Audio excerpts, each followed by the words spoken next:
पिछली रोटी घर के मर्द नहीं बल्कि तू खाया कर बहू। बहू, तुझे कितनी बार कहा है कि पिछली रोटी किसी की भी थाली में मत परोसना, फिर भी आज तूने मेरे बेटे के प्लेट में परोस दी है। कितनी बार तुझे एक ही बात समझाऊं? इतनी छोटी सी बात तेरे दिमाग में क्यों नहीं घुसती? ऐसा कहते हुए लीला जी थाली से पिछली रोटी निकालकर गुस्से से नीना के हाथों में पटक कर रख देती है और कहती है, इसे तू खाया कर। 100 दफ़ा मैंने तुझसे कहा है कि घर के मर्दों को पिछली रोटी नहीं खिलाते, फिर भी परोस आती है। अरे, घर के मर्द पिछली रोटी खाएंगे तो ज़िंदगी में कभी आगे नहीं बढ़ पाएंगे, हमेशा पिछड़े ही रह जाएंगे। इसलिए तो कहती हूँ कि तू खाया कर। ऐसे भी तुझे कौन सा दुनिया से आगे निकलना है जो तू नहीं खाती? ये पिछली रोटी? गुस्से से लीला जी कहती है, माँ जी, मैं ही तो खाती आई हूँ जब से इस घर में ब्याह कर आई हूँ, पर आज वो आटा थोड़ा सा बच गया था और खाने के लिए सिर्फ ये और मैं ही बचे थे, तो मैंने इनकी थाली में वो रोटी परोस दी, क्योंकि रोटी एक आदमी के खाने भर की ही थी। डर से झिझकते हुए नीना कहती है, हाँ हाँ, सब पता है तेरा नाटक। खुद को खाना नहीं है तो बहाने बना रही है, और आटा ख़त्म था तो बेनी को बोलकर पिसवाना था या रेडीमेड मंगवाना था ना। ये सब तेरे बहाने हैं बहू, मैं अच्छी तरह जानती हूँ। हाथ नचाते हुए लीला जी कहती है, माँ जी, वो मैंने कहा था देवर जी को कि आटा थोड़ा ही बचा है, इसलिए जल्दी भेज दे, पर वो शायद भूल गए होंगे, इसलिए नहीं भेजे। शाम तक तो मैंने जितना आटा था उतनी की ही रोटी बना दी। सहमते हुए नीना कहती है, हाँ हाँ, समझ गई बहू रानी, सारी गलती अब मेरी और मेरे बेटों की है। रसोई संभालती है तू और आटे की फिक्र करे हमारे बेटे। माँ जी, रसोई भले मैं संभालती हूँ, पर घर की बागडोर तो आप सभी के हाथों में ही है ना, तो मैं कैसे और किससे मंगवा लेती? इतना सुनने के बाद नाराज़गी के साथ नीना कहती है, देख नीना, आजकल तेरी ज़ुबान बहुत चलने लगी है, थोड़ा संभाल। ऐसा ना हो कि त्रिवेणी, नीना का पति, को बोलकर तेरे जुबान के साथ तुझे भी बाहर का रास्ता देखना पड़ जाए।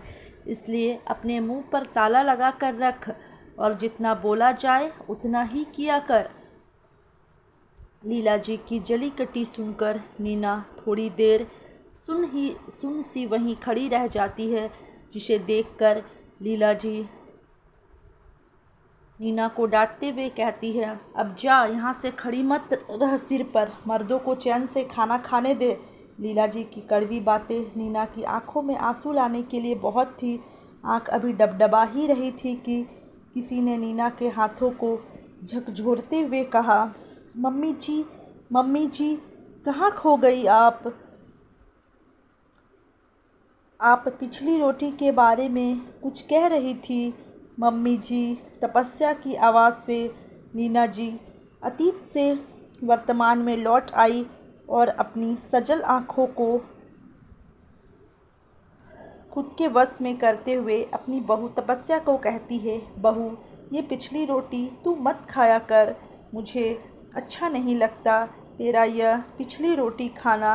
ऐसा कर, कल से एक छोटी रोटी सबसे अंतिम में बना देना और उसे कौवे को दे दिया करना। रसोई में सबके लिए खाना परोसती हुई तपस्या के गालों को छूते हुए नीना जी कहती है, पर क्यों मम्मी जी, रोटी तो रोटी होती है, पहली या आखिरी क्या फ़र्क पड़ता है?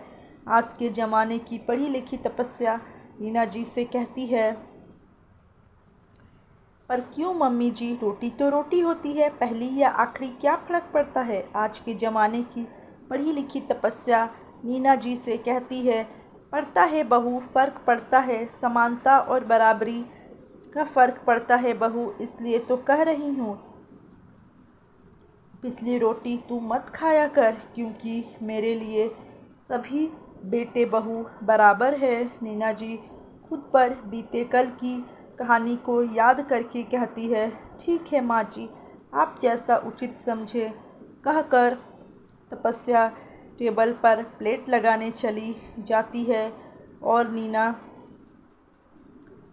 जी फिर से अतीत के गलियारों में कितना फ़र्क करती थी मेरी सासू माँ मुझ में और सभी बहुओं में। जब मैं अकेली थी तो भी पिसली रोटी मैं ही खाया करती थी, और जब देवरानियाँ आने लगी तो भी मैं ही खाया करती थी पिसली रोटी, क्योंकि सासू माँ की नज़र में मैं ही सबसे पिछड़ी थी और उनके मरते दम तक भी रही। पर मैं अपने घर में ऐसा नहीं होने दूंगी, क्योंकि मेरे लिए सभी बेटे बहू एक बराबर है। नीना जी कल की आप बीती से सीखकर अपने आज को सुधार लिया था। तब वो बहू थी इसलिए झेल गई, पर अब वो सास थी इसलिए किसी को झेलने नहीं दी। प्रिय पाठकों, कई घरों में पहली और पिछली रोटी के बारे में इस तरह की धारणा होती है।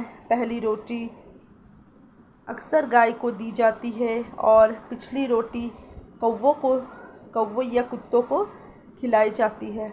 दोस्तों, अगर ये छोटी सी कहानी अगर आप लोग को अच्छी लगी होगी तो वीडियो को एक लाइक ज़रूर कर दें, और चैनल में नए हैं तो चैनल को सब्सक्राइब करना ना भूलें। वीडियो को बनाने में बहुत मेहनत लगता है, तो दोस्तों प्लीज़ अपना प्यार और सपोर्ट बनाए रखिए।